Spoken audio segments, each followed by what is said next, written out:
Dear students, in this video we are going to see about a variable valve timing diagram.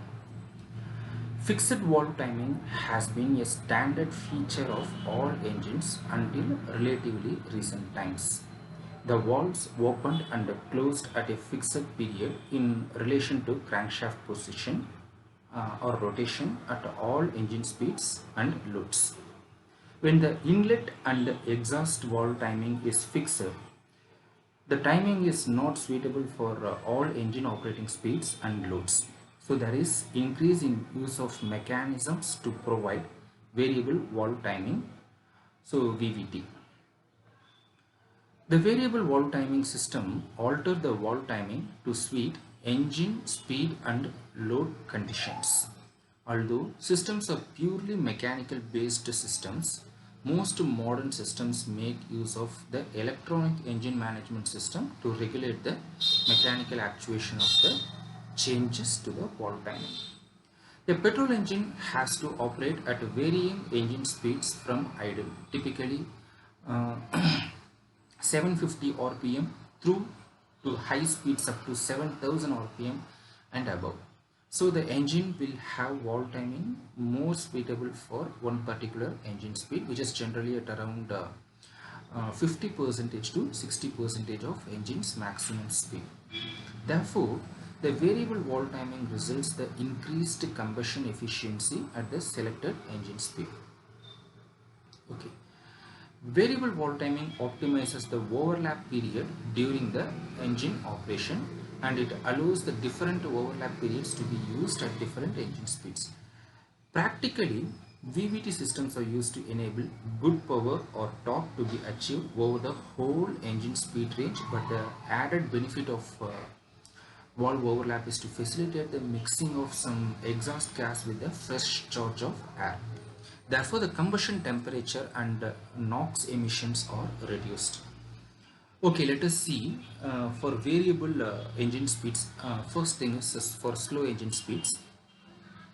At the slow engine speeds, if the inlet valve timing is altered so that it is retorted or opened late, all of the exhaust gases will be expelled through the exhaust valve, and the cylinder will fill with the fresh uncontaminated mixture. So a fresh mixture will provide a good burn of gas during the next power stroke. Therefore, the engine is stable when it is in idle condition. Next, high engine speed. In high engine speed, if the inlet valve timing is advanced, that is opening condition is advanced, the fresh mixture can be drawn into the cylinder by depression caused by the flow of exhaust gases through the exhaust valve. The flow of exhaust gas will improve the gas flow through the cylinder at higher engine speeds. Okay, let us see the valve opening period. The valve opening period is dictated by the profile of the cam lobe, which is constant with conventional valve operating gear. When the engine is at a low to medium speeds, the valve opening period allows sufficient fresh mixture into the cylinder to provide good engine performance. At higher engine speeds, the volumetric efficiency of an engine will increase if the opening period of the valve is increased. It is possible to increase the valve opening period by increasing the valve lift. Increasing the valve lift at high engine speeds provide an increase in the volume of fresh mixture drawn into the cylinder.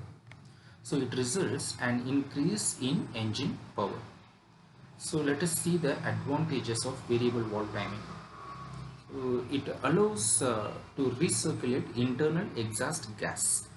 Increased torque can be obtained, and it ensures better fuel economy.